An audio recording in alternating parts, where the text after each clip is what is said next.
Así que buenas tardes oficialmente. Como les comentaba anteriormente a iniciar la grabación, el día de hoy vamos a arrancar con lo que vendría a ser el TP o el trabajo práctico final. Y la idea es básicamente charlar de cómo lo encararíamos, un par de detalles en particular que quiero que veamos. Y me gustaría si alguno de ustedes planteó algo o generó algún tipo de código, lo fuéramos viendo, ¿no? Bien. Bueno, el trabajo práctico consistía en este archivo de DeepNote que les había compartido anteriormente. No les había compartido, o creo que sí, este en específico. Bueno, en fin, vamos a ir generando código en cada una de estas celdas, ¿no? Teníamos el archivo el set de datos, que era este de acá, este punto .csv, que era un archivo que tiene lo que vendría a ser el desempeño de los alumnos en determinadas asignaturas, ¿no? Bueno, arrancamos, como siempre, importando las librerías que creemos que podemos llegar a utilizar, ¿no? Que vendría a ser Pandas. Importemos NumPy. eh, si quieren también el módulo de Matplotlib, el pyplot. Y Seaborn, ¿no? Bien. Bueno, esto vendría a ser lo que nos hemos cansado de hacer, por lo menos en esa notebook, ¿no? Desde que arrancamos todo lo que vendría a ser DeepNote. El hecho de importar las librerías mediante la sentencia import y a través de la cláusula as establecer un alias, ¿no? Con el cual vamos a después invocar los métodos que cada una de esas librerías nos brinden. Bien. Bueno, después para cargar datos teníamos también el método que lo utilizamos bastante, ¿no? Que era el método readCSV de la librería Pandas, ¿no? Y como argumento a este método le pasábamos la ruta. Entonces la ruta de este archivo que va a constituir el set de datos bajo el cual vamos a trabajar es el exams sin la n, ¿no? .csv. Ven ustedes que el intérprete nos lo sugiere, ¿no? Bueno, si quieren esto más allá, se lo asignamos a, un, a una variable, la cual después vamos a invocar tranquilamente, ¿no? Y acá me dice, yo le estaba pifiando en el alias que anteriormente había creado. Había puesto NumPy as PD, ¿no? Entonces por eso me decía que NumPy no tiene un método de readCSV, que lo tiene es Pandas, ¿no? Bueno, vamos a volver a correr toda la notebook porque es necesario correr la primera celda, ya que el alias que le habíamos asignado a NumPy no era el adecuado, ¿no? Bien. Bueno, esto era básicamente lo que nosotros estábamos hablando. Tenemos estas determinadas columnas. Fíjense que hay un ID que corresponde al ID de un estudiante, el género de este, una raza o etnia, el nivel de educación que tienen los padres, si por ahí esta persona tiene o accede a lo que vendría a ser quieren pensarlo para el almuerzo, ¿no? Algún tiempo de comida, un comedor universitario, si accede a algún descuento, si trabaja, y si tiene alguna preparación para los test, o para, más que todo, esta apuntaba sí, a una preparación previa, no un curso de ingreso, si quieren, esta columna, test preparation. Y después teníamos lo que era 4 asignaturas: matemática, física, química y álgebra. Básicamente las 4 materias son las que vamos a ver más detalles, ¿no? Al respecto. Bien, hasta acá creo que no habría ningún problema. Después, para obtener lo que vendría a ser las primeras 5 filas, teníamos un método que era de mi data frame, ¿no? El método head, o de un objeto del tipo data frame. Y por defecto, este método tiene o el argumento que toma es n igual a 5, es decir, que me muestre los primeros 5 registros. Eso sería del índice 0 al índice 4, ¿no? Bien, podríamos especificarle otro valor. Por ejemplo, si me quiero que me muestre los primeros 10 registros, ¿no? Entonces ven ustedes que va del 0 al 9. Si no especifico ningún argumento, como les comentaba, toma n igual a 5, es decir, toma el 5 y es lo que me muestra, ¿no? Si hay un método para mostrar los primeros 5 registros, las primeras 5 filas, tenemos también uno para mostrar las 5 últimas, ¿no? Este no sé si creo que no lo vimos en la cursada, era el método tail, y nuevamente como argumento puede o no recibir un número entero, y esto lo que va a especificar es la cantidad de filas que están al final para que se muestren, ¿no? Por defecto me muestra las 5 últimas.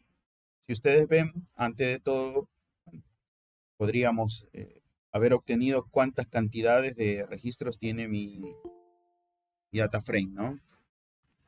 Este data frame tiene 1018 registros y ahora que empecemos a ver un par de particularidades que tiene, se nos va a ir reduciendo.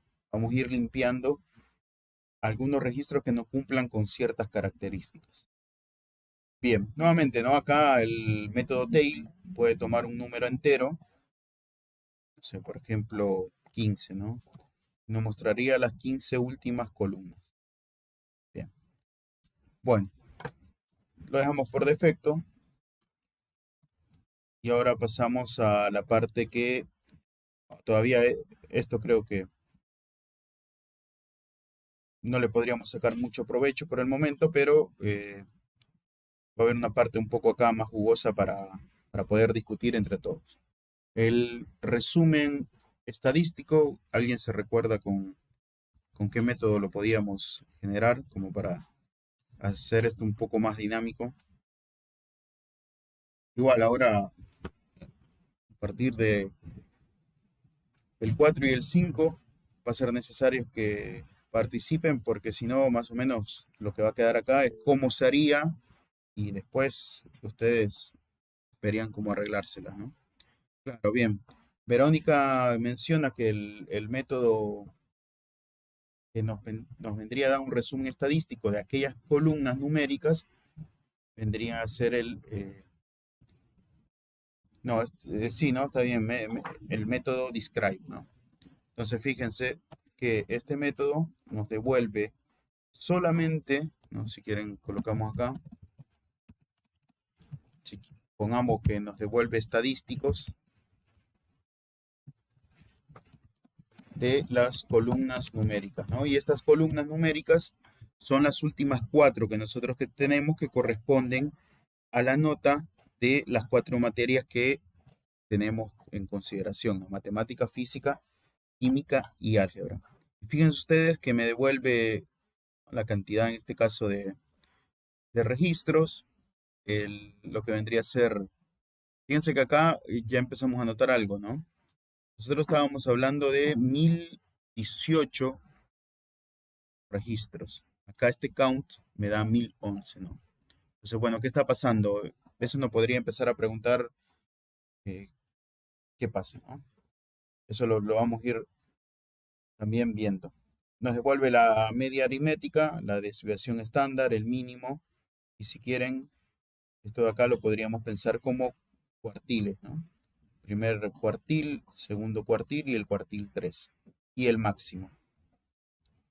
Bien, bueno, en cuanto a revisar el tipo de datos, ¿cómo interpretaron ustedes esta parte? ¿Qué, qué se les ocurre que podría haber apuntado este, este inciso?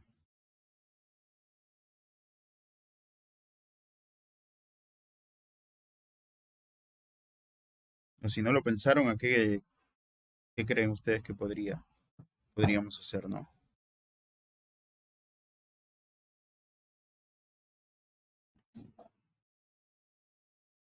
Podríamos, ya que tenemos una columna que habla de varones y mujeres, ver qué porcentaje, o sea, cuántos son los que están dentro del 35%, cuántos son los que están dentro de... Bien, ¿Se me ocurre eso?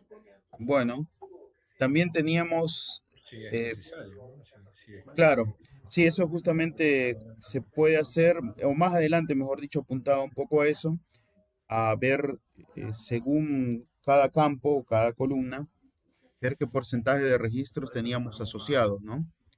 Entonces, acá más que todo el revisar tipos de datos vendría a apuntar a con qué estoy tratando, ¿no? Habíamos visto que las últimas cuatro eran del tipo numérico. Las otras columnas que no son del tipo numérico, recuerdan que NumPy, quiero decir, lo que vendría a ser pandas, nos lo daba como una anotación del tipo objeto, ¿no? Entonces fíjense que la columna del ID a lo que vendría a ser Test Preparation Course es un tipo de objeto, ¿no? En sí es un dato del tipo string o cadena de caracteres, ¿no? Esto, bueno, nos podría dar la idea de las últimas cuatro son numéricas, pero ¿qué tipo numéricas? ¿No? Enteros, no, son en este caso flotante, almacenado en 64 bits, y las otras columnas, que no son del tipo numérica, corresponden a un string, ¿no?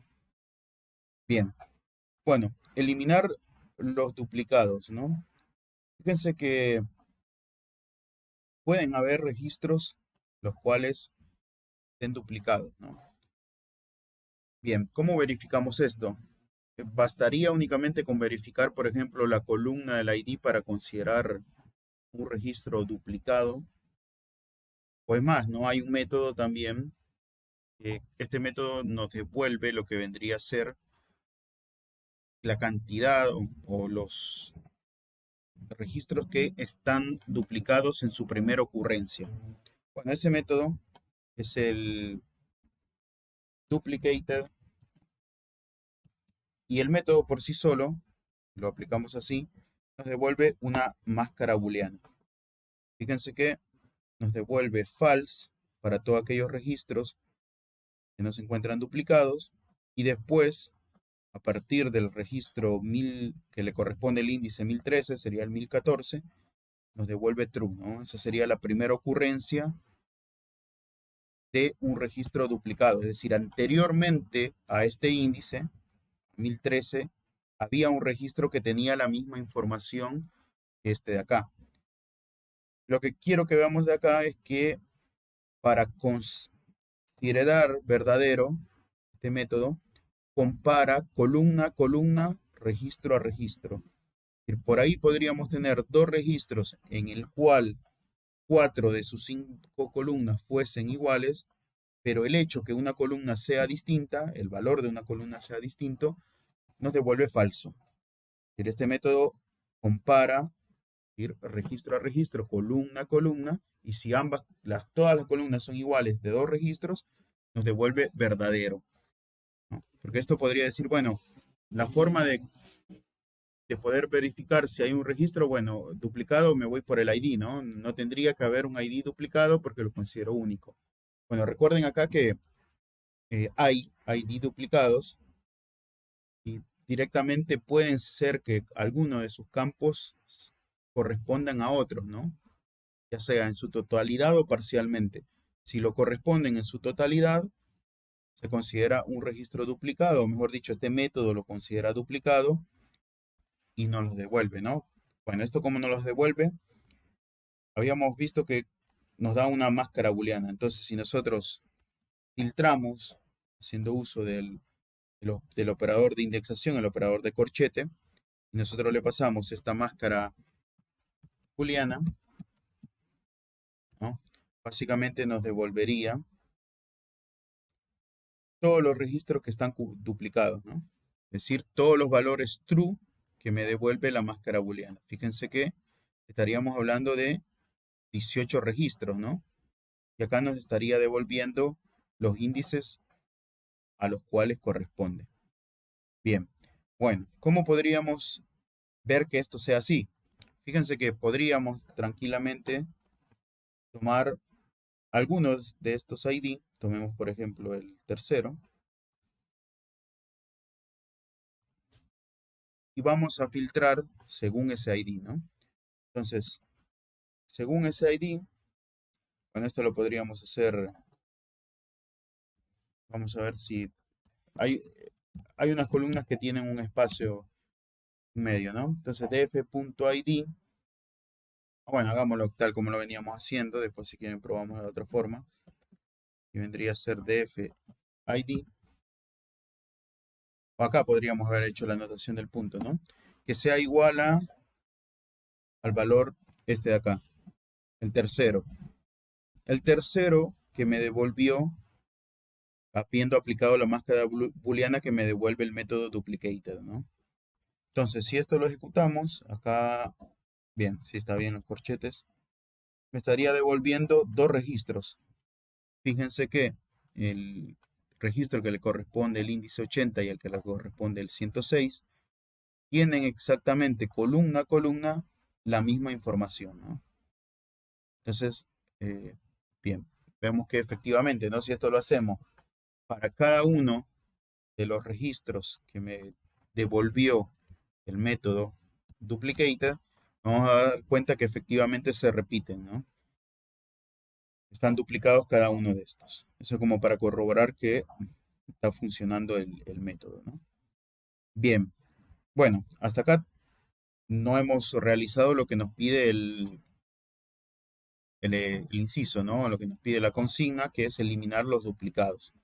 Para eliminar los duplicados existe también un método, ¿no? No sé si alguien lo conoce o lo investigó tratando de resolver esto. Quieren acá registros duplicados y acá verifico, ¿no?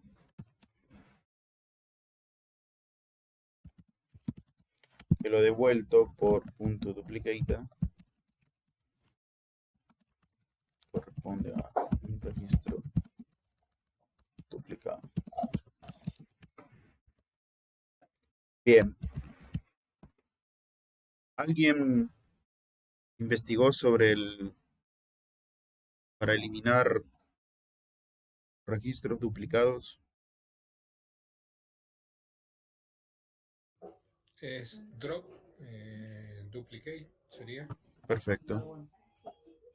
Muy bien, gracias Pablo. Entonces el método es punto, ¿no? Si quieren. Lo colocamos acá comentado. Punto drop guión bajo duplicated. Duplicates con plural. Y acá hay dos opciones para hacerlo, ¿no? Una de ellas es sobreescribir la variable df, que es donde está almacenado mi data frame, ¿no? Podría ser, por ejemplo, df igual a df.drop duplicates.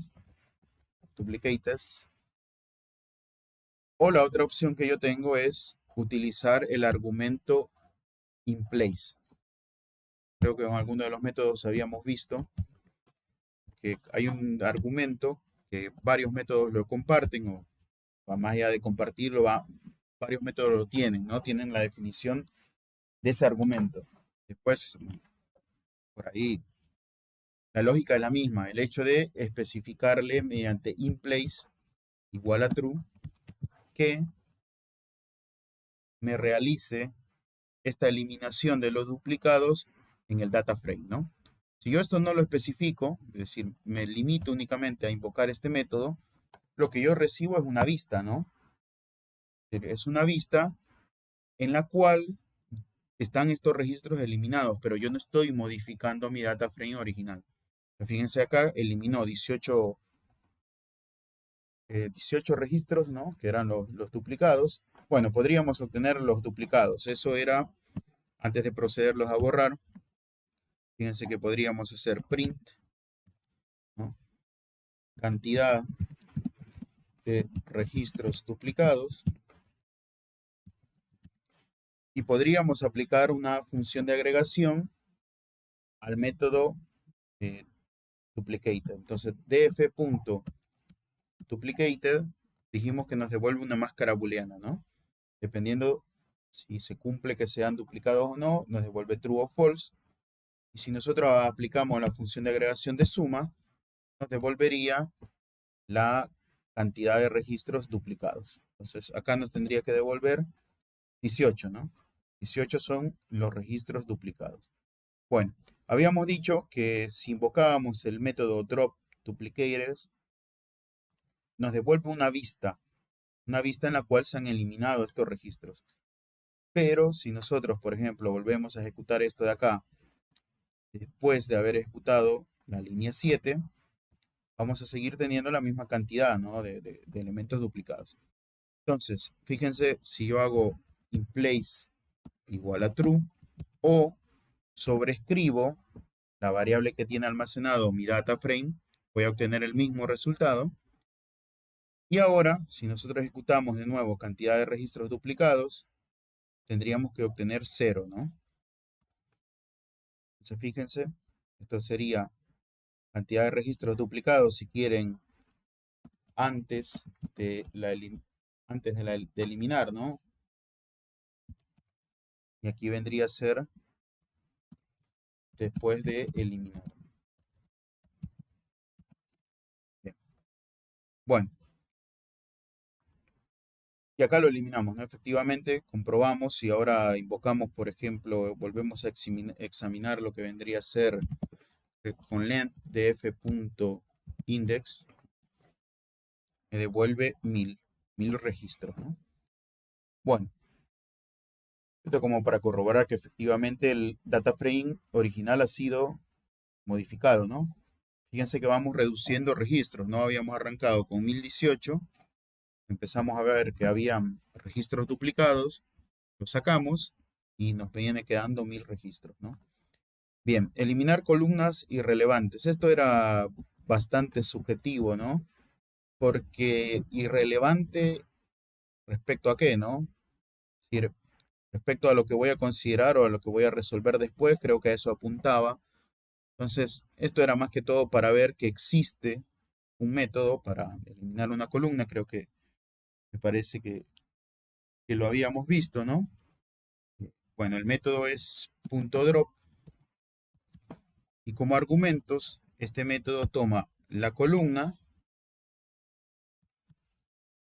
quiero eliminar, y el argumento axis. Este axis lo que apunta o lo que hay que especificar sería la dirección bajo la cual quiero eliminar, ¿no? Si quiero eliminar en la dirección de lo que vendría a ser filas o en la dirección que quiero eliminar según columnas, ¿no?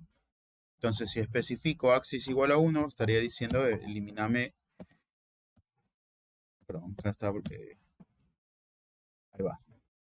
Elimíname esta columna, ¿no? Eso es lo que vendría a especificar. Fíjense que axis especifica una dirección. Esto hay, capaz ustedes ya lo entienden, ¿no? Lo estoy explicando medio irrelevante, pero axis especifica una dirección. Es decir, cuando fue mi primer contacto con todo esto, fue algo que en algún momento me hizo un poco de ruido, porque si yo le indico en la dirección de las columnas, yo le quiero indicar que me elimine según una fila, ¿no? Y si le especifico la dirección de las filas, quiero decir que me elimine según la columna. Bueno, en fin, después pueden consultar la documentación. Entonces, si queremos eliminar, por ejemplo, creo que el ID después se vuelve irrelevante, podríamos eliminar el ID.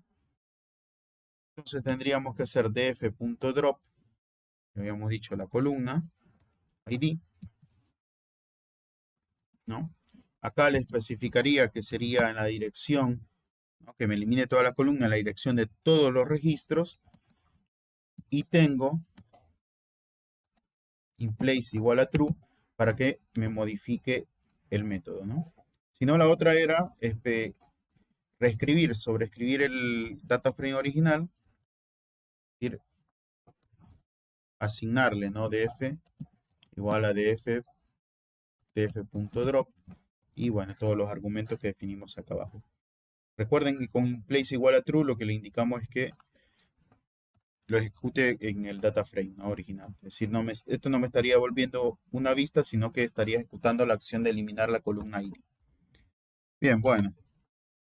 Verifiquemos que esto lo eliminó. Abro otra celda de código porque si ejecuto acá, pongo por ejemplo .df.columns y ejecuto esta celda, me va a tirar un error, ¿no? Porque me va a decir que la columna ID no existe.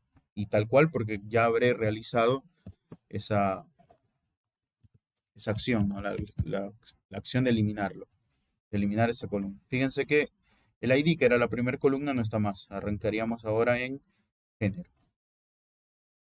Bien. Bueno, para renombrar las columnas, no sé si alguien pudo ver al respecto o alguien sabe cómo hacerlo.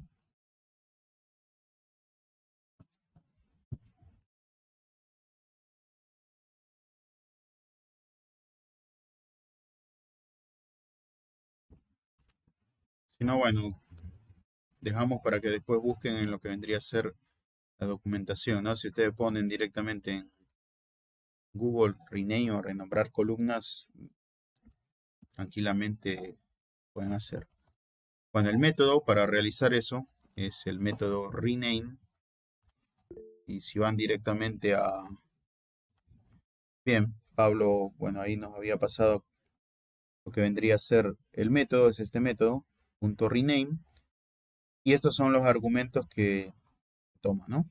Yo puedo especificarle directamente como argumento columns y a través de un diccionario yo le especifico mediante clave y valor, ¿no? Que es la estructura de un diccionario, cómo quiero que se llame la nueva columna y cómo se llama actualmente, ¿no? Bueno, hagamos para una de ellas.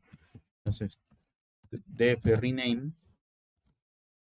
acá mediante el argumento columns, mediante una estructura de diccionarios, vamos a renombrar, si quieren, género, ¿no?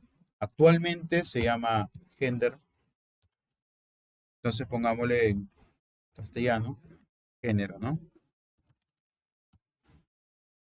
Nuevamente, este argumento tiene también, o este método, tiene el argumento in place, se lo especificamos en true, para que modifique efectivamente, ¿no?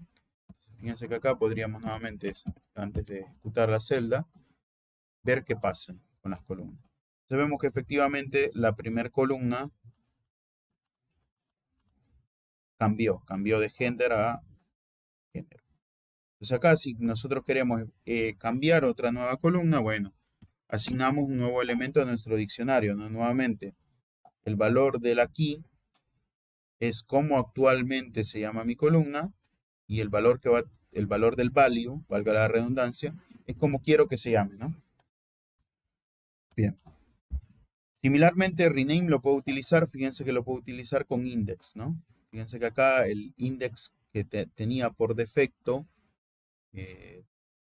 mi data frame eran números correlativos a partir de 0, ¿no? Yo podría cambiarle o podría también, ¿no? Recuerden que estaba el método de setIndex, configurar alguna de las columnas para que cumpliesen la función de índice, ¿no? También está eso. Bien, bueno, en esta parte de acá, bueno, entramos a un tema, ¿no? Fíjense que si nosotros examinamos lo que era nuestro data frame original,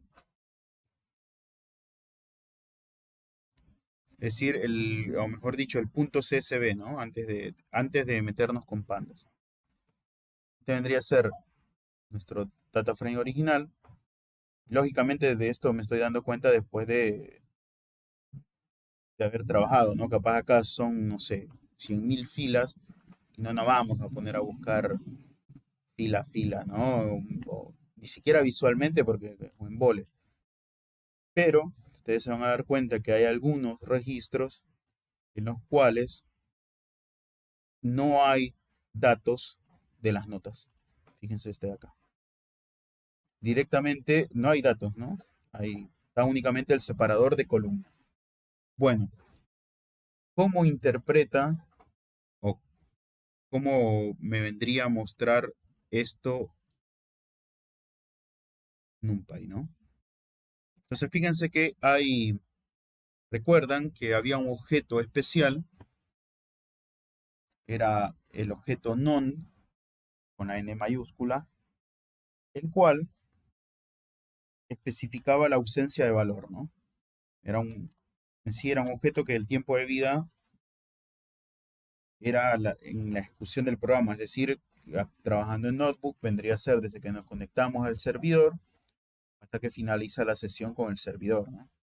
Ese era el objeto num, el cual si nosotros lo escribimos vemos que automáticamente Python lo reconoce como una palabra reservada, ¿no? Bueno, fíjense que en el data frame nosotros tenemos una columna la cual hace referencia al curso. Habíamos dicho que lo pensemos como un curso de ingreso a la universidad, ¿no? Fíjense que está este non, ¿no? Bien, este non de acá no es el mismo que el nom con mayúscula, con la primera N mayúscula del objeto, ¿no? Entonces acá lo único que quiere decir que hay dos valores que toma esta columna, es si lo hizo o no lo hizo, ¿no? Entonces completo o ninguno.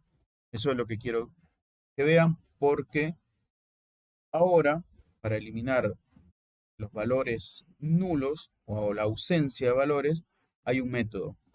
Este método es isNull. El método es punto isNull. Fíjense que si buscamos, nos va a decir que elimina, ¿no?, todos aquellos objetos en los cuales no hay valores.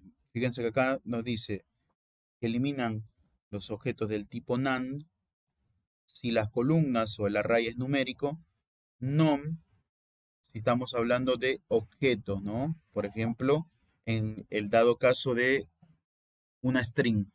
Si nosotros tenemos una columna cuyo tipo de objeto es una string, si hay la ausencia de un valor en esa columna para algún determinado registro, nos va a aparecer none. Si la columna es del tipo numérica, nos va a aparecer none, ¿no? Esto lo habíamos visto con series, me parece, o también con data frame. Bueno, en fin, el método a usar es null, y el cuidado que hay que tener acá es que me va a eliminar, va a ir registro a registro, fila a fila, y si encuentra alguna columna que contenga un non o un nan, la va a volar. Bueno, usted diría, ¿no? Es lo que pretendo. Bien, ahora vamos a discutir al respecto. Fíjense que si nosotros hacemos df.isNull,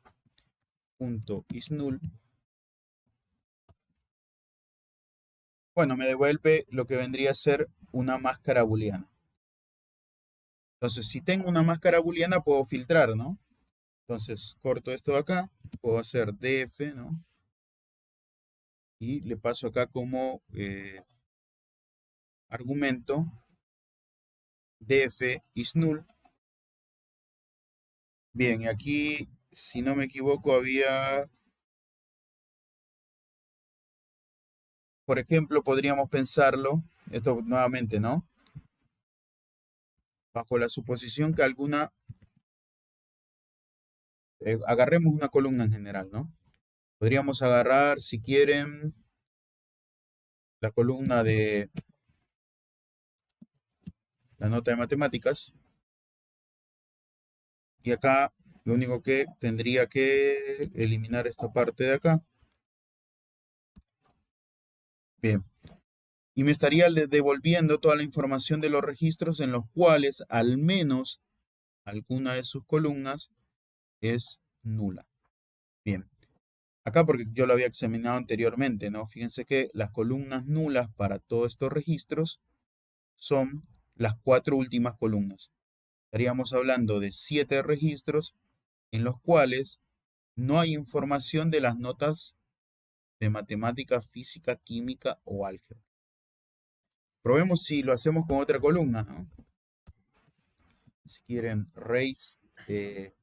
Profe, Sí, perdón. Si aplicáramos el método ISNUL junto con Zoom, nos perdón, podría, Pablo, de esa manera, te escucho bien atrás. igualar la información.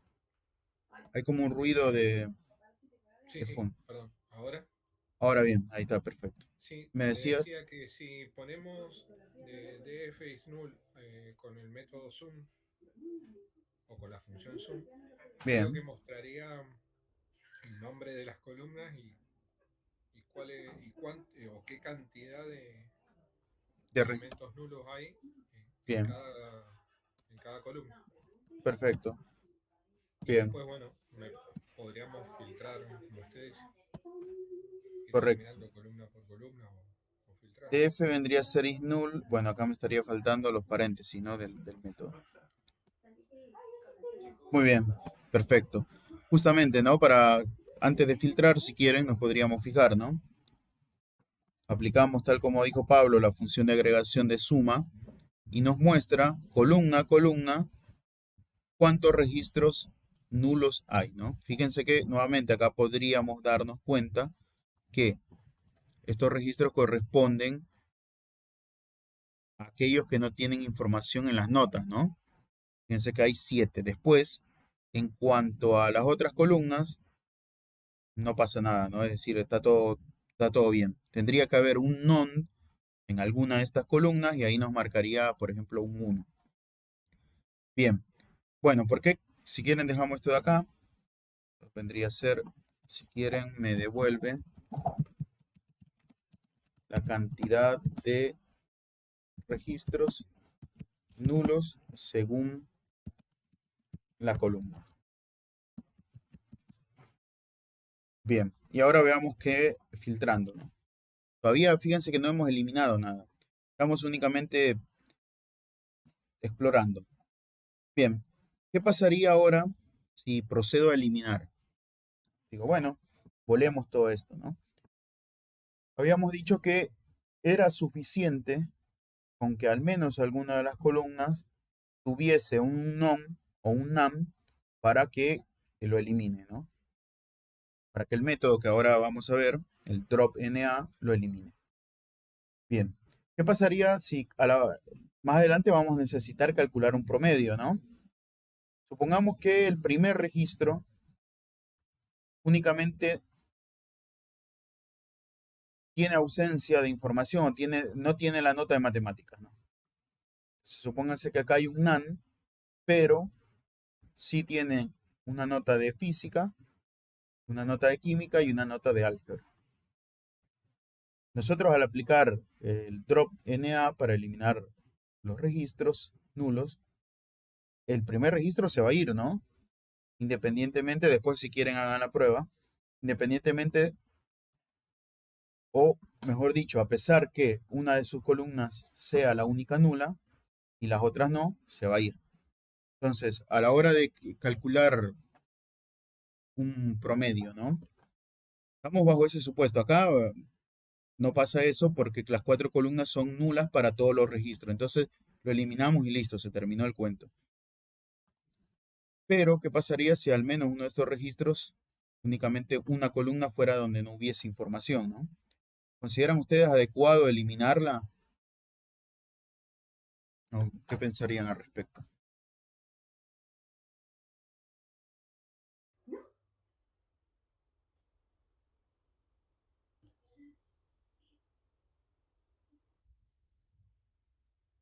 Si no hay una respuesta, ¿no? Es decir, ni correcta ni incorrecta, ¿no? Fíjense que yo digo, bueno, estoy calculando los registros, pero de este flaco en particular, el primero, no tengo registro o no tengo información del de matemática. Podría tranquilamente calcular el promedio con la otra información que tengo, ¿no?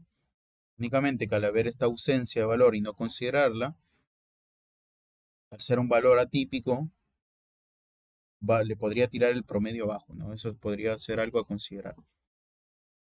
Después, este valor num lo podría reemplazar por un valor, ¿no? Por ejemplo, por 0. Dependiendo de la aplicación, ¿no? Después habría que ver el contexto en el que estaríamos trabajando. Pero a lo que voy, en el caso de calcular un promedio, supónganse que acá tiene, no sé, un 70, acá un 80 y acá un 50. Acá no hay información. Es decir, si elimino este registro, básicamente no estaría contemplando las otras notas, ¿no? Entonces, es lo único que hay que tener en cuidado cuando aplicamos el método que ahora vamos a aplicar, que es dropNA. Saber que este método, si encuentra alguna columna, la cual sea non o nan, la vuela, independientemente las otras tengan información. Acá, justamente dio por casualidad de que estas 4 columnas para los 7 registros son nulas, ¿no? Entonces, directamente no hay información, chao, no los considero. Pero ¿qué pasaría si al menos de una de estas, o mejor dicho, ¿no? Hubiese información en más de alguna de estas, ¿no? Bien, el método es df.dropNA. Y si quieren ahora sobreescribimos el data frame original. Y acá podríamos nuevamente, si quieren,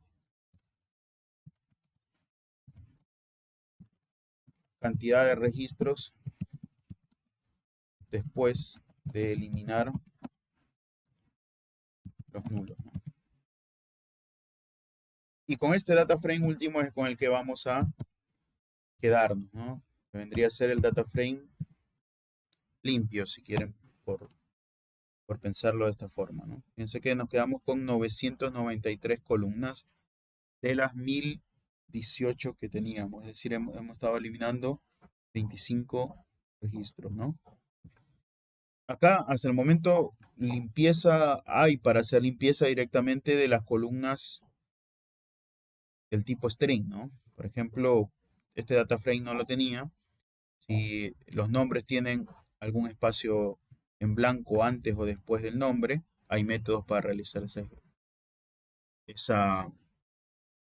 limpieza. Si, por ejemplo, viene apellido y nombre juntos y nosotros queremos 2 columnas, una únicamente para el nombre y otra para el apellido, también se puede realizar, ¿no? También tienen lo que serían regular expression o expresiones regulares en las cuales nosotros podríamos pasarle un parámetro. Por ejemplo, puede ser que en el medio de información vengan caracteres extraños que surgen de la conversión que se realiza, ¿no? Por ejemplo, de un cifrado a otro, o si utilizamos un tipo no me está saliendo lo de UTF-8, todos los tipos de codificación para caracteres, se podría dar esto, ¿no? Que de repente empiecen a aparecer caracteres extraños. Entonces, mediante expresiones regulares, nosotros podríamos limpiar. Si esto después a ustedes les interesa, está, ¿no? Está para que busquen y vean. Fíjense que acá los registros, por lo menos, el problema lo teníamos con lo que vendría a ser las columnas numéricas, donde había ausencia de valores, y con los duplicados de algunos registros, ¿no? Después tienen en cuenta también que hay otras formas de limpieza, dependiendo cómo venga el data frame, ¿no? Bien, entonces nos quedamos con 993 columnas. Con esas que son las columnas que ahora en adelante vamos a trabajar. Bien, acá detectar lo que vendría a ser los outliers, habíamos dicho que partimos de la hipótesis que tenemos una distribución gaussiana y teníamos la posibilidad de obtener el data frame o obtener una vista del data frame en los cuales los registros cumpliesen con la condición que fueran valores atípicos. Bien, ¿a qué apuntaba el hecho de ser outlier, ¿no? Necesitamos en primer lugar definir que apunta a una columna numérica, ¿no? Es decir, lo que habíamos visto que para catalogar un valor atípico se definía con un valor numérico, no lo podíamos hacer con variables categóricas, ¿no? Tenía que ser variables numéricas. Entonces, esto apuntaba a lo que vendría a ser nuestras columnas de notas, ¿no? O sea, para matemática, física, química y álgebra según la distribución de estos 993 registros, ver qué valores podríamos considerar atípicos, ¿no? Bueno, en primer lugar, por ahí si a ustedes les daba la curiosidad para preguntarse, ¿cómo podría comprobar que esta distribución es gaussiana, ¿no? Y habíamos dicho que la distribución gaussiana tenía la particularidad que era simétrica respecto a la mediana, ¿no? Y que a su vez la mediana coincidía con la media aritmética y con la moda. Y tenía esos tres valores coincidían y respecto a ese centro, la curva de distribución de probabilidades es simétrica. Entonces, bueno, podríamos, ¿no?, tranquilamente obtener una curva de distribución de probabilidades para cada una de, de nuestras notas, tanto para matemática, física, eh, química y álgebra, y ver si realmente se cumple, si hay cierta simetría respecto a un valor, ¿no?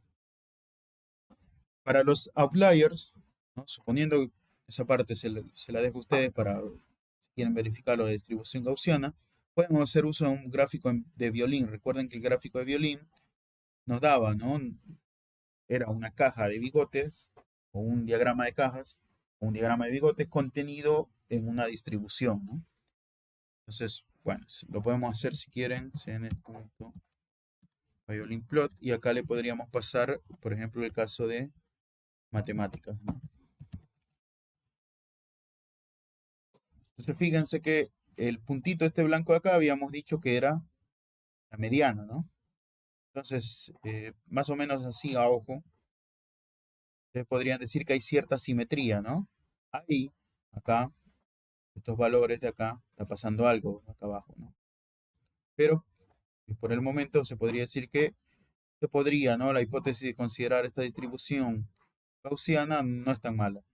Después tienen diversos métodos, ¿no? El método de Shapiro, el método de Pearson, el método K cuadrado, bueno, en fin, que nos devuelve un estadístico al cual, según sea algún rango, o dependiendo qué valor adopte este estadístico, podríamos considerarlo que es una buena aproximación, contemplar esta distribución como distribución gaussiana, ¿no? Bien, pero bueno, partiendo de esa hipótesis, nosotros podemos ver ahora con un diagrama de cajas tranquilamente el hecho de los outliers, ¿no? Ahora vamos a ver qué pasaría si lo queremos obtener numéricamente, porque un diagrama de cajas únicamente lo que me vendría a dar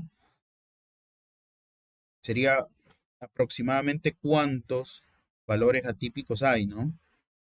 Bien, acá podría especificarle mediante X. Nuevamente, si quieren, hacemos uso de...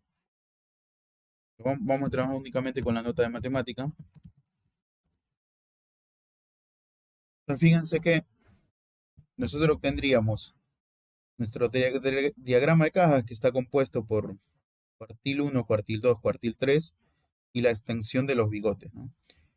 Estos dos valores de acá, a la izquierda, serían valores atípicos. Bueno, ¿cómo puedo obtener? Al parecer hay dos valores atípicos para la distribución de las notas de matemáticas, ¿no? Al parecer. Eh, yo no me quedaría únicamente con eso, porque justamente explorando uno se da cuenta que un gráfico puede mentir, ¿no? O no es que pueda mentir, pero, por ejemplo, acá podrían haber valores superpuestos, ¿no? Supongamos que tres o más registros o dos registros tengan la misma nota de matemática y esta sea considerada una atípica, ¿no? Eso no lo estaríamos viendo acá. Aquí podrían haber, ¿no?, como mínimo dos valores atípicos o más. Porque si justamente le corresponde la misma nota, este puntito va a seguir siendo el mismo, ¿no? No hay un desdoblamiento acá. Bien, entonces para esto lo que hacemos uso vendría a ser del rango intercuartil, pero en primer lugar vamos a hacer uso de el cuartil 1, ¿no? Porque necesitamos definir el rango intercuartil, que era la resta del cuartil 3 menos el cuartil 1. Entonces, para obtener los cuartiles teníamos el método quantile. Y como argumento, nosotros le especificábamos si quieren, voy a comentar la línea 5 del diagrama de cajas. Bueno, lo hacemos ahí, lo vemos, no pasa nada. Con valores decimales le indicábamos el valor correspondiente al cuantil que necesitábamos, ¿no? El primer cuantil corresponde al 25%, es decir, a 0,25. Bien, bueno, y acá podríamos, se me olvidó, Q1, ver que tiene Q1. Y Q1 tiene columna a columna, es decir, de mis columnas numéricas, ¿no? Que son las últimas 4, tiene el cuantil 1 de cada una de estas columnas. Fíjense que el que a nosotros nos interesa es el primero, el de matemáticas. Si nos interesa porque es bajo el cual vamos a seguir desarrollando este ejercicio, ¿no? Después la idea era que ustedes lo hicieran para los 3, para los 4, mejor dicho. Acá vamos a desarrollar el primero, nada más el que corresponde a matemáticas. Bueno, y así como tenemos un Q1, tenemos un Q3 y un Q2, ¿no? Que por el momento no lo vamos a calcular, que le pasamos el 75%, que corresponde a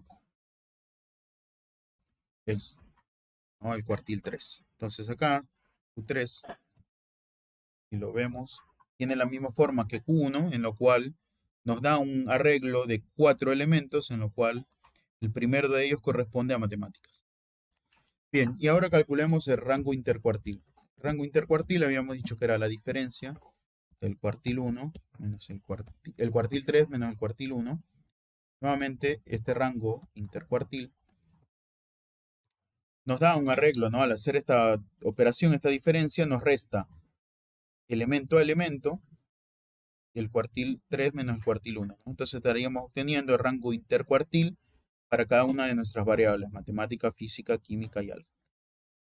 Bueno, después recuerdan ustedes que había un criterio que trabajaba con este rango intercuartil y había otro criterio que trabajaba con la varianza, ¿no? También, para considerar valores atípicos. El cuartil que trabajaba con el rango intercuartílico, el criterio, quiero decir, que trabajaba con este rango, era, yo tengo dos fronteras, ¿no? Vendría a ser este bigote a la izquierda y el bigote a la derecha. Y este bigote a la izquierda está alejado 1,5 veces el rango intercuartil respecto al cuartil 1. Y el bigote de la derecha está alejado respecto al cuartil 3, 1,5 veces el rango intercuartil. Esto lo habíamos visto en estadística. En fin, si yo quiero filtrar esto de acá, necesito dos condiciones, ¿no? Fíjense, trabajémoslo de esta forma. La primera condición va a ser que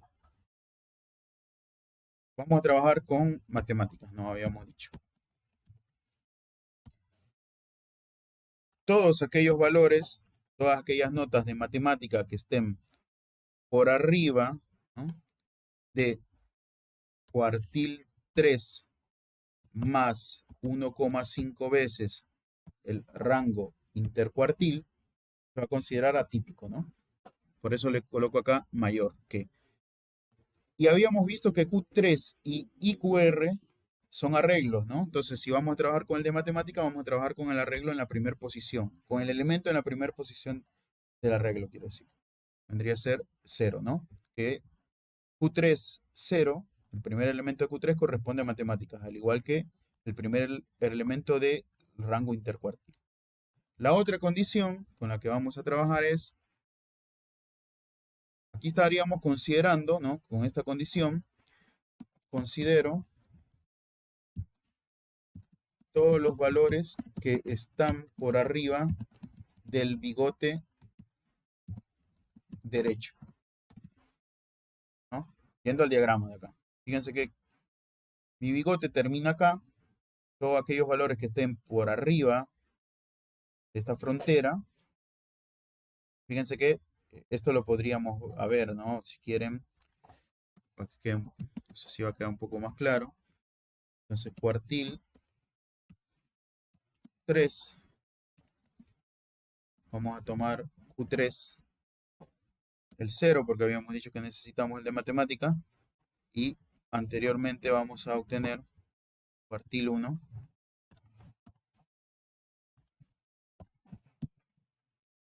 Bueno, acá vendría a ser siempre 0, únicamente acá cambiaría por cuartil 1, ¿no? Entonces cuartil 1 me da 56 y cuartil 3 me da 75. Estos son los delimitadores de mi caja, ¿no? Vendría a ser 56 por acá y 77 para acá. Entonces, si a partir de 77 yo me voy 1,5 veces mi rango intercuartil, bueno, para eso necesito el rango intercuartil también, ¿no? El primer elemento del rango intercuartil era el 0. Bien. Bueno, acá tendría que colocarlo al final.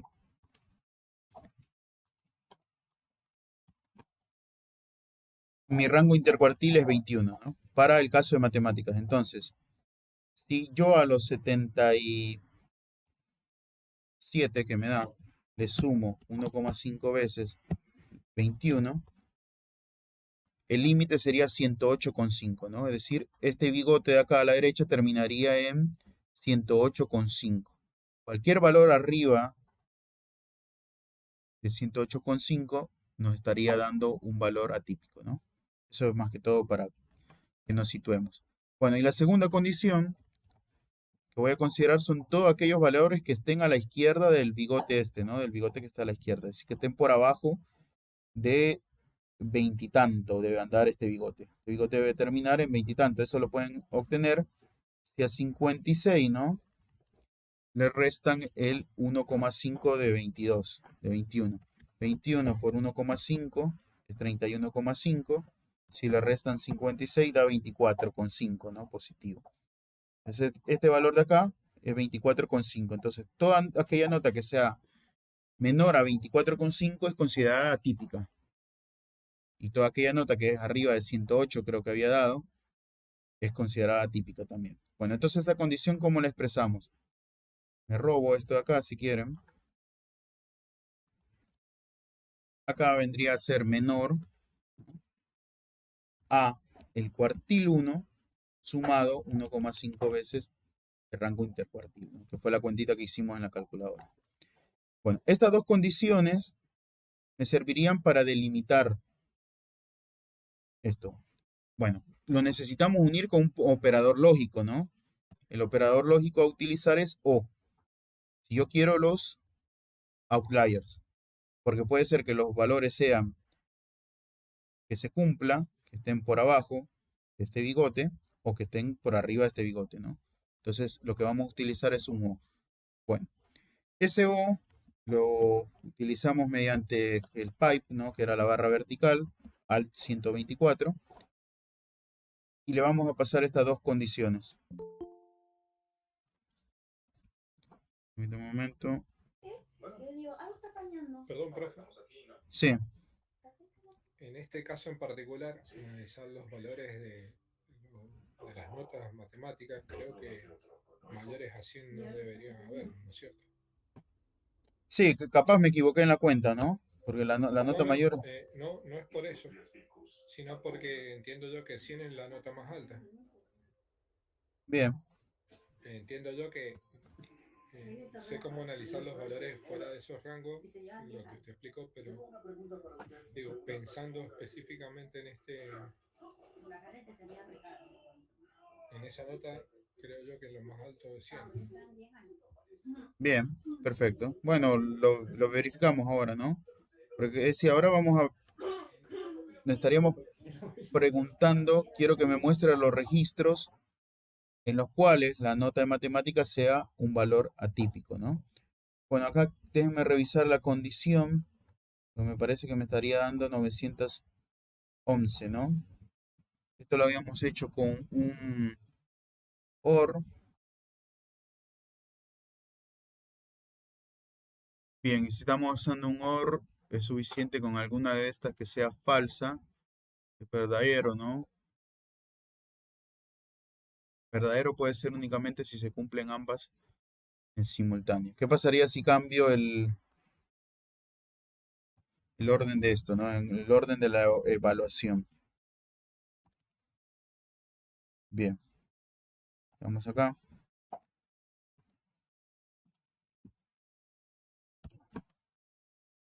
Close en paréntesis. Ok. Creo que el tema podría venir por acá.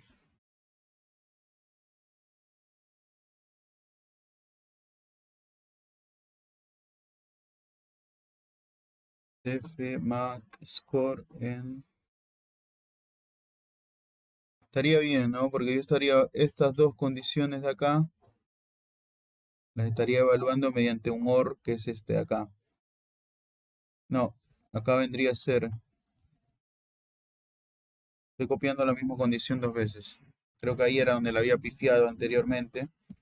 Vendría a ser así, ¿no? Mayor, menor, bien. Bueno, acá me estaría devolviendo, en teoría, habría que ver después, yendo acá a las notas, a la nota de matemática, me está haciendo algo de ruido, ¿no? Porque si nosotros vamos al diagrama, la nota de matemática tendría que estar por abajo de veintitantos, 24,5 creo que habíamos dado este límite, ¿no? O 24. Bueno, lo copio acá tal como lo había resuelto cuando me puse a resolver esto. Tendría que ser la misma condición, pero bueno, ante la duda. Bien, ahora anduvo. Y encontramos que los valores atípicos son 3. Fíjense que podríamos, ¿no? De esto obtener cuál es el puntaje de matemática, ¿no? Mat score. Fíjense que el puntaje para estos tres registros es 23, 13 y 13. Y esto era lo que les comentaba, ¿no? Fíjense que acá gráficamente pareciera que hay únicamente dos valores atípicos, pero hay dos registros que por cuestiones del azar tienen la misma nota de matemática, 13, ¿no? Bien. Bueno, esto sería la forma para obtener numéricamente, o, ¿no? Mediante una vista, un data frame, sino ejecutando todo esto acá. Estos tres registros de acá serían considerados valores atípicos para la distribución de matemáticas, ¿no? Habría que ver después para hacerlo para física y para las otras materias. Bueno, acá estaban los valores. Creo que no había corrido bien la barra esta de acá. Son estos de acá, ¿no? Bueno, el mismo análisis se tendría que realizar para física, para química y para álgebra. Y así obtener, ¿no? Nuevamente vuelvo, insisto, con diagramas. Si quieren CNS Boxplot para física, veamos para física qué obtenemos. Voy a copiar esta parte de acá. Lo único que le voy a indicar que ahora la columna bajo la que vamos a filtrar, o mejor dicho, de la cual va a obtener el diagrama, va a ser de la de física, ¿no? Esto era pH así. Bueno, ahora nos fijamos si el nombre de la columna está bien. Bien, acá. Bueno, acá qué está pasando, se me están superponiendo los gráficos, ¿no? Si quieren, esto de acá, o lo podemos seleccionar anteponiendo plt.show para que me genere dos gráficos, ¿no? El segundo correspondería a física. Bueno, acá lo dice, ¿no? Física, nota de física. Y nuevamente, ¿no? Parecieran que hay 4 valores atípicos en esta distribución. Nuevamente, si realizamos esta misma lógica de acá, cuando vamos a dar cuenta de que pueden ser que estén los 4, no, yo no lo hice. Yo me quedé únicamente por cuestiones de tiempo con el primer matemáticas. Bueno, después, el tema de frecuencias directamente apuntaba a utilizar histogramas, ¿no? Es decir, para cada una de las materias estoy considerando obtener lo que vendría a ser la distribución. Bien, eso lo pueden hacer tranquilamente haciendo uso del método IST, ¿no? De cada uno de por ejemplo, hagámoslo si quieren PLT East. Recuerden que también Seaborn tiene, ¿no?, un método para calcular las distribuciones. Si quieren, seguimos con matemáticas. Y aquí podríamos, con el argumento bins, las divisiones, ¿no?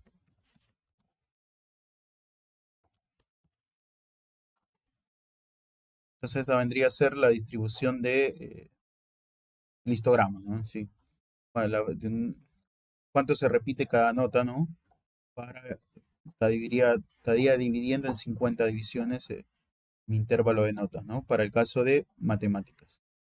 Bueno, eso lo pueden hacer tranquilamente cambiando únicamente acá la columna para física, química y álgebra, ¿no? Después, lo último era el tipo de correlaciones, ¿no? Recuerden que la correlación lo que me indicaba era una relación entre dos variables, ¿no? Estas variables no tenían por qué, en primer lugar, la relación que establecía no era causal, ¿no? Es decir, no era causa y efecto. Pero únicamente queríamos ver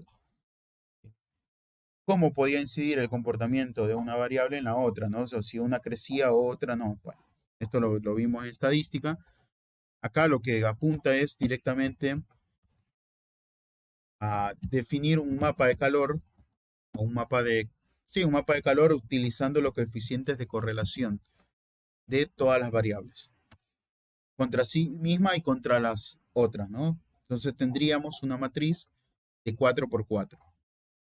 Entonces, el método de Seaborn era el método heatmap, y como argumento a este método teníamos que pasar los coeficientes de correlación. Eso lo obtengo mediante este método .core aplicado, o mejor dicho, un método de mi data frame.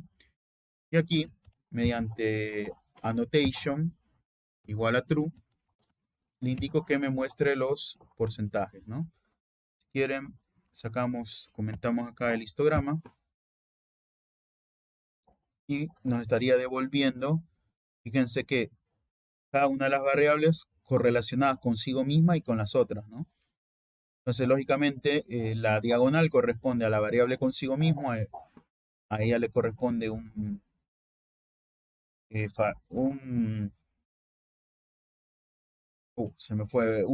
factor de correlación igual a 1, y después para otras variables sería analizarla a pares, ¿no?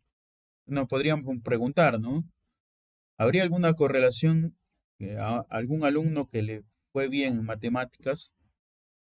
Implicaría que, bueno, no implicaría, ¿no? Porque ahí estaríamos hablando de causa-efecto. Podríamos hablar de alguna relación entre los alumnos que le va bien en matemáticas y lo que les va en álgebra, ¿no? Fíjense que entre más cercana la correlación a uno, una correlación más fuerte, ¿no?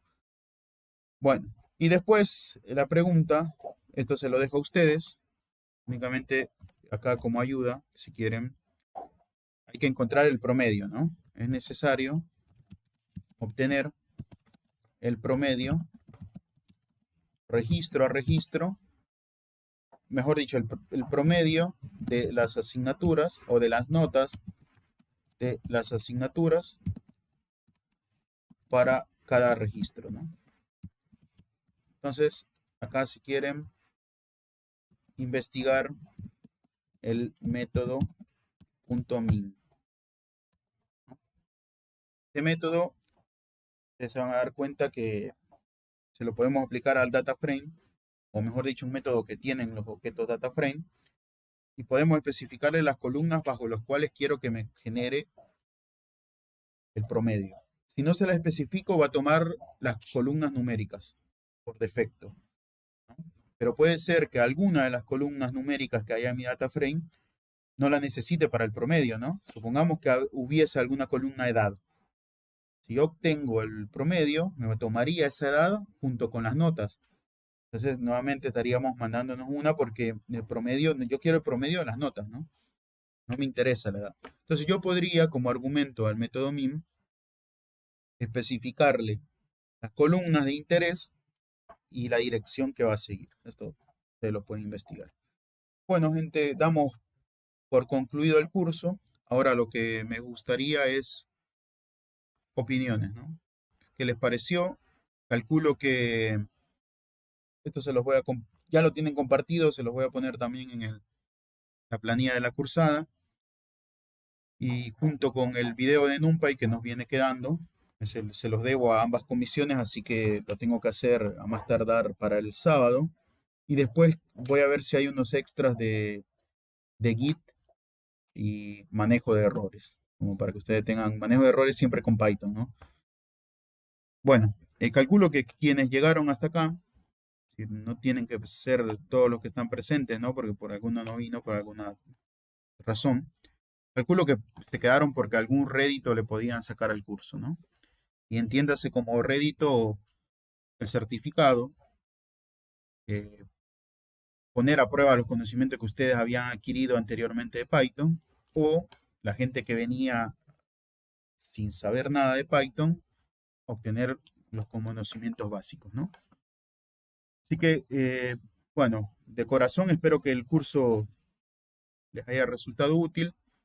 Entiendo que hay bastante cosas para mejorar en cuanto a lo que vendría a ser el programa, que, bueno, esas mejoras fueron planteadas y en teoría el próximo cuatrimestre tendrían que implementarse, ¿no? Por ejemplo, el hecho de no darle tantas clases a lo que era interfaz gráfica, se recuerdan de Tkinter, el hecho de haber usado bastantes clases para lo que fue PCInt o lógica también, y lógica. Eh, bueno, las cosas se plantearon y ahora estos contenidos van a pasar a ser un poco más cortos, si no en su defecto, ser reforzados con un video, ¿no? Bien, bueno, no sé, alguien que se anime a abrir micrófono o escribir por el chat qué le pareció el curso, algunas cosas para mejorar, ya sea de mi parte o de la temática. Si no, bueno, si no hay, no quiere hablar nada, nadie, no pasa nada. Pero bueno, no sé qué dicen al respecto. Eh, ahí me escucha, ¿se me escucha Sí, bien? ahí se escucha bien, Pablo. Eh, sí, en particular, eh, entiendo que la parte de Kinter eh, no se está explicando porque se lleva a diseñar, eh, no sé, script para PC de escritorio y hoy en día está todo en la web Tal cual. o en aplicaciones de celular. Eh, lo que sí entiendo que la parte de lógica de programación, por lo menos para entender la estructura, sirve. Bien, Más que nada cuando vemos los módulos de programación orientada a objetos y entender los bucles de repetición, como el for o el bien, para. Entiendo que para tener esa base podría ser necesario tener un poquito de PCIN, que está claro, bueno para, para entender por qué es así y cómo funciona, ¿no? tal Por lo cual. menos para estar al pensamiento lógico en lo que es la programación. Sí, Y por lo demás, bueno, el curso, en mi caso particular, estuvo bueno porque hay funciones que no conocía y me sirve para aplicar esto. Yo estoy trabajando con AWS bien, y bueno, para ver justamente la parte de Data Science y llevarlo después más adelante a Machine Learning con AWS está bueno. sí. Anda bien, ¿cómo es AWS, Amazon Web AWS, Services, ¿no? Amazon Web Service, sí, o sea, nosotros estamos generando, en particular lo que yo hago es eh, la administración de servidores Mira, en la nube y bien, crearlos, bueno, ver claro, que... Pero tiene una función de, el mismo AWS proporciona estadísticas de rendimiento, de costo, de consumo, de todo por cada servidor o cada instancia que se le claro. da, cada servidor en la nube. Y justamente usan las palabras métrica y dimensión. Mira, Y bueno, muestran gráficos, ¿no? claro, Así que Por ese lado está bueno. Y bueno, lo otro que tiene AWS es la posibilidad de trabajar con funciones Lambda, que le llaman, que Sí, en Python es ideal para trabajar. tal cual. Bien, perfecto. Mira, está bueno, ¿eh? Yo, la verdad, de AWS no conozco nada. Sé que hay certificaciones, por ahí lo piden también, ¿no? Pero bien, tener la experiencia de alguien que está trabajando y que ande bien, se ve que es como todo, ¿no? Seguramente tiene sus pros y contras, pero para hacer instancias de servidores, mira, oye, está bien, Sí, está interesante. bueno, tiene muchas otras aplicaciones que por ahí no hacen específicamente al tema de este curso, Claro, pero sí la parte, por ejemplo, de análisis de métricas, de comportamiento de cada instancia, es como si pudiéramos monitorear el rendimiento de una computadora, sí, en este caso en una computadora virtual o en la nube, y Amazon brinda esa información, pero uno puede estar filtrando, entonces a mí me sirvió para eso, para entender qué es lo que filtro, cómo filtrarlo, cómo obtenerlo. bien, perfecto. ¿Y Y bueno, servicio de qué dan, Pablo? Va, no sé si. Por ahí estoy no, preguntando mucho, ¿eh? en la empresa que trabajo, yo estoy en la parte de sistemas Sí, y es una empresa que en realidad es un grupo de empresas que cada eh, parte o cada empresa que compone el grupo se dedican a distintas cosas, nosotros brindamos soporte, pero los bien, servidores que maneja la parte contable ok, están en la nube. bien, perfecto, Tenemos un par de servidores más para otras cosas que hacen parte de la explotación de cada grupo. Así que igual le agradezco, a mí me gustó mucho el curso, me quedé con ganas de más. sí, viste, queda medio. A mí también, en la parte de Machine Learning me hubiese gustado Creo que desarrollarla. es lo que ¿Viste? continúa. Claro. Sí, la idea es el año que viene, el primer cuatrimestre, arrancar con Big Data 2. Eh, Esperemos que sí. La verdad que el programa depende mucho de varias cosas ajenas, ¿no? Como todo.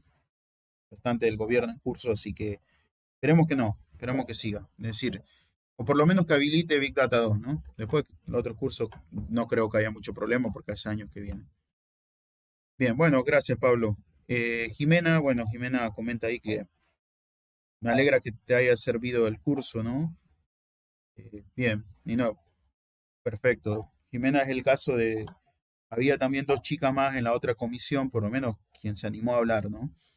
Que venían con el mismo tema, ¿no? No tenían nada, con conocimiento nulo de Python, y por lo menos comentaron que les había servido. Así que con eso me quedo contento. Bien. Y Verónica también. Ah, perfecto. Bueno, cuatro casos estaríamos hablando. Bien. Porque después para estadística esto sirve. Después creo que por ahí les va a llegar algún mail con algún formulario a completar en donde preguntas que se hacen estas generalmente, si había algún conocimiento previo y se consideran que les sirvió esto como para introducirse, ¿no? Recuerden que esto es inmenso, ¿no? Hay un montón de cosas increíbles. Ah, bien, para sufrir un poco estadística. Bien. Eh, bueno, en fin, bastante, ¿no? Y es más, no termino de aprender increíblemente lo que sigo aprendiendo, ¿no? Aprendí mucho también con ustedes. Tenía la experiencia más que todo de docencia en el lado universitario en la Universidad Nacional de La Plata. Y acá me di cuenta que es totalmente distinto, ¿no? Porque justamente tal como Verónica y Jimena, que vienen con un background diferente al que podrían venir los otros, o muchas más, ¿no? No únicamente tienen que ser ellas dos, que no tenían conocimiento de Python por lo menos. Cambio en la universidad como que el background un poco más homogéneo, ¿no? Estos cursos es bastante heterogéneo, entonces eso eh, pone cierto desafío al docente. Así que, bien, agradezco. Un detalle para los que quieran seguir por este camino, en una de las unidades de negocio que prestamos servicio, se dedica a lo que son estaciones de servicio de venta de combustible. Bien, Así que toda la parte que vemos de visualización con Locker, con Power BI, con lo que nosotros queramos o lo que quieran hacerlo, es ideal para presentar informes y mostrarlo porque se maneja mucho eso, la recolección de los datos de los litros de combustible, de los clientes, cuánto carga, ¿no? si son empresas de camiones, etcétera. Claro, bien, Y la manera en que pagan también. Entonces, yo recolectar todos esos datos y llevarlo a un dashboard o un panel de control que se llama, y verlo graficado, claro. está buenísimo. Mira, sí, viste que increíble la cantidad, es decir, yo sabía que recolectaban eso, la cantidad de combustible que habría que ver después qué obtienen, ¿no? ¿Qué información obtienen? Y Seguramente, lo que más buscan es ver qué tipo, cuánto se vende cada uno, claro, llevarlo a las empresas, el consumo, porque de acuerdo a por ejemplo, YPF, en este caso las estaciones de servicio venden combustible de YPF, YPF lo que hace es, de acuerdo a la cantidad de litros vendidos y demás, otorga cierta categoría o puntaje a la estación, mira, y bueno, le brinda facilidades para pagar ese combustible, etcétera. bien, Y bueno, llevar todo el control de eso, y obtener los datos y ir filtrándolo y mostrándolo de acuerdo a lo que se necesitan está bueno. bien. Un ejemplo de aplicación Claro, para sí, no, tal cual. eso. Muy interesante, muy de la vida real, ¿no? Es decir, algo aplicado así. Ujú. Bien. Bueno, gracias Pablo, gracias Verónica y Jimena. No sé si hay alguien más para hablar, si no, bueno, chicos, yo les voy a estar avisando cuando suba el video último de la parte que nos viene quedando de NumPy, algo con los extras, porque la otra comisión por lo menos me lo pidió, me pidió algo de Git y algo de manejo de errores. Nuevamente eso va a ser un video bastante introductorio, no es algo wow. Eh, Después creo que va a haber algún video de parte de coordinación que trata de ilustrar,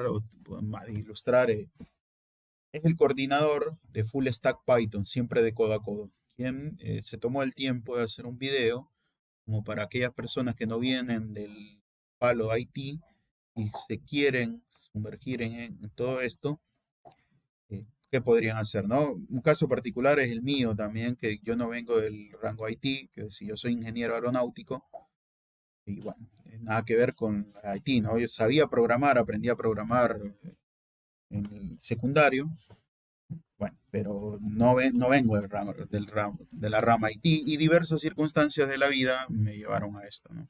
Entonces ese video trata más o menos como de, para, eh, no sé, darles una luz, no sé si una luz, pero por lo menos una idea, ¿no? De qué hacer, porque muy diferente cuando uno no tiene nadie a quien consultarle y se lanza un poco, ¿no? Con un poco de riesgo. Bien, buenísimo. Verónica dice que Git también estaría buenísimo. Tal cual, sí. Sí, va a ser para instalar Git dentro de la computadora y ver lo del manejo. Bien, creo que Lucía había abierto micrófono. Buenas tardes, sí.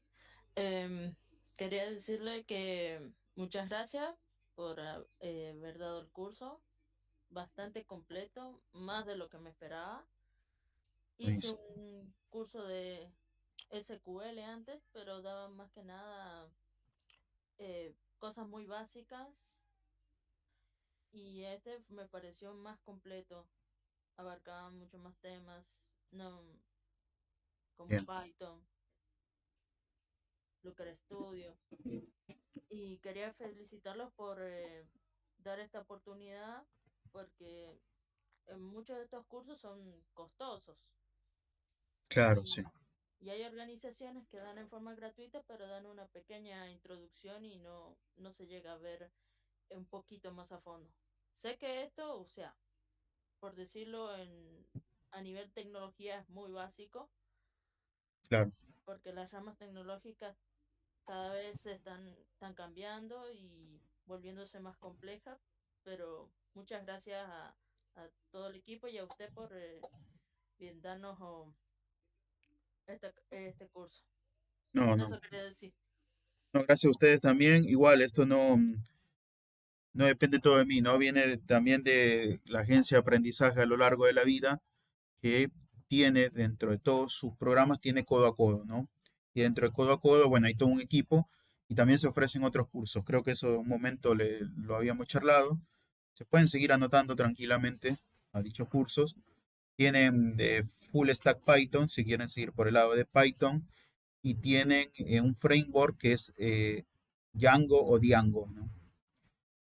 Un framework ya directamente que está bueno para verlo, ¿no? Tienen esas opciones si quieren seguir de Python. Después tienen JavaScript, eh, creo que había uno de Java. Bueno, hay full stack de Python, full stack con Java, incluso había un full stack con PHP, ¿no? Yo de PHP no conozco nada también. Pero bueno, tienen esa opción, ¿no? Siempre dentro de la agencia de aprendizaje a lo largo de la vida. Así que bueno, agradezco siempre la buena disposición que creo que hubo de ustedes, eso también contribuyó bastante. Pero bueno, espero que continúen en esto, en el aprendizaje. Recuerden que es algo de toda la vida, ¿no? Aprender y más si a uno le gusta lo que está aprendiendo, creo que es mejor, ¿no? Lo vuelve menos insufrible, ¿no? Menos sufrible. Bueno, gente, si no hay nada más por ver, esperen ese mail para el fin de. Seguramente les voy a volver a recordar, como hago ahora, el tema del examen integrador final, ¿no? Capaz ya lo rindieron todo, pero bueno, no perdemos nada. Este domingo 16 cierra esa convocatoria a la medianoche. Es necesario que ese examen lo hayan rendido y lo aprueben, ¿no? Con el puntaje que estipula para poder obtener el certificado. Y ahora que hablamos del certificado, se los comento para después tengan una idea, ¿no? Seguramente alguien me va a escribir preguntando. Los certificados hay un tema porque tardan bastante en ser entregados. El por qué realmente no lo conozco y comparto el sentimiento de que es un desatino, ¿no? Es decir, por ejemplo, eh, la gente que se recibió en diciembre del año pasado, el certificado se lo entregaron recién en la feria de Crea tu Futuro. Se recuerdan que hace un mes, la primera o la segunda de junio, se dio esta feria. Esa semana no tuvimos clase, o 2 días de esa semana no tuvimos clase, un día quiero decir. Entonces en esa feria recién se entregaron los diplomas. Entonces, como expectativa, para no generar falsas expectativas, más o menos les calculen que su certificado podría estar para fin de año, ¿no? Para noviembre, diciembre. Esto no depende de mí, porque toda esa información, yo ahora tengo que volcar la información de los TPs que ustedes entregaron, la información de los exámenes que rindieron en la plataforma van directamente, ¿no? Yo no tengo nada que ver. Una vez cargado todo eso, se tendría que proceder a la emisión del certificado, tendría que ser algo más ágil. Bueno, no es así. Les comento como para no generarle una expectativa que, no sé, de aquí a 2 semanas van a tener el certificado, ¿no? Nada más. Bueno, eh, sí, Inés, Hola, profe. ¿cómo va? Genial. Tengo una consulta. Sí, ¿Hay cursos respecto de desarrollo de software en la nube? ¿En codo a codo? no, es bastante específico, ¿no? Desarrollo, no, como tal, así como lo planteas, no hay. ¿En otros cursos? ¿Algo para recomendarme? Y lo que había mencionado, bueno, por el lado de Python, tenés Full Stack Python y si no el framework de Django. Metete a ver a la página de. Yo creo que ahora igual las inscripciones para este cuatrimestre ya cerraron, ¿no? Creo que lo habíamos explicado en su momento que tenía la opción para inscribirse. Tendría que ser para el año siguiente. Igual, no perdés nada con si vos crees meterte, ¿no? ¿Qué hacemos? Bueno, acá oferta educativa creo que era. O si no, directamente ponías codo a codo, ¿no? Porque acá te va a dar todos los programas que tiene la agencia. Si vos te vas directamente codo a codo, ingresiones abiertas hasta el 9 del 7, hoy estamos 13, ¿no? Si no me equivoco. Bien, cerraron. Entonces, acá tenés ver cursos, los programas, y vos tenés de Full Stack Python, si querés seguir del lado de Python, ¿no? Y el otro que te comentaba era este de especialización, que era en este framework, siempre orientado a Python de Django. Después podés leer la descripción de cada uno de ellos y fijarte, ¿no? Que te conviene o no. Sí, estaba viendo, Bueno, pero viste, yo lo que busco es un curso específico sobre ese desarrollo, ¿viste? no, acá no hay. Busca de desarrollo de software, tienen otros, ¿no? Coder House, por ejemplo, tiene desarrollo de software. Claro, eh, Lo único que hay que pagar, ¿eh? no, eso no sería problema, pero ¿cuál sería algo así? ¿Viste? Decime, Inés, esto te va a No, pero capacitar más. eh, Digo, no, pero ahí es que vos busques y dependiendo qué querrás es lo que tomes, ¿no? Es decir, mm, no me animo a recomendarte porque si te recomendara, sí, te diría, no sé, metete algo de Machine Learning porque especialmente me gusta. No sé, Pablo, si tiene algo, capaz Pablo tiene más de Sí, conocimiento en... Inés, sí, mira, yo te recomiendo que busques, literalmente poner en Google desarrollo de software en la nube. No te quedes con AWS, puede ser Azure, o la nube de IBM. Hay varias nubes. Pero, por ejemplo, para que te des una idea, en AWS se puede usar, hay una sección que se llama Lambda. Literalmente vos podés programar en cualquier lenguaje, podés usar Python. Nosotros usamos código de Python para que se prendan los servidores y se apaguen. Y de paso le enlazamos a un bot de Telegram que nos manda el mensaje. Mira, Si te, si te pones a ver el código, son dos funciones nomás, como las funciones que vimos acá con el def. sí. Viste que son dos funciones. Una hace el enlace al bot de Telegram y la otra te dice, te avisa cuando prenden y cuando apagan. Lo que Ah, bueno. tiene AWS o algún servicio en la nube cualquiera, que además vos podés manejar ese tipo de eventos de apagado y prendido poniéndole día, horario. Eso trabaja en conjunto con la parte de codificación. Sí, genial. No, sí, sí. Pero buscando desarrollo en la nube, en el buscador que tengas, Bing, Google, el que sea, y en YouTube también, no te quedes, yo sé que puede ser que no tengas problema en pagar, pero hay mucha información gratis. De hecho, Amazon Web Service tiene una parte donde te da cursos gratis, digamos, dentro de la misma página. Tiene ciertos cursitos que son accesibles y son gratis. bien. Eso es lo que yo te puedo recomendar. Genial. Después, Pablo, sí. fíjate en Coursera también, yo he hecho varios cursos, hice una especialización de ciencia de datos y anda bastante bien Coursera Sí, también. sí, sí, sí, hice varias. Bien, Eh, ¿Escucharon de Odoo, que también capacita? ¿cómo? Odoo, Odoo, así tal cual como suena. Odoo, Otbu, sí. no. A ver, le paso el link. Y vos ubicás por acá. Dale. Porque tenía una molestia y no quiero dar vuelta, lo corro. Por eso lo voy a empezar el punto. Bueno, si quieren dejo de compartir, también detengo la grabación.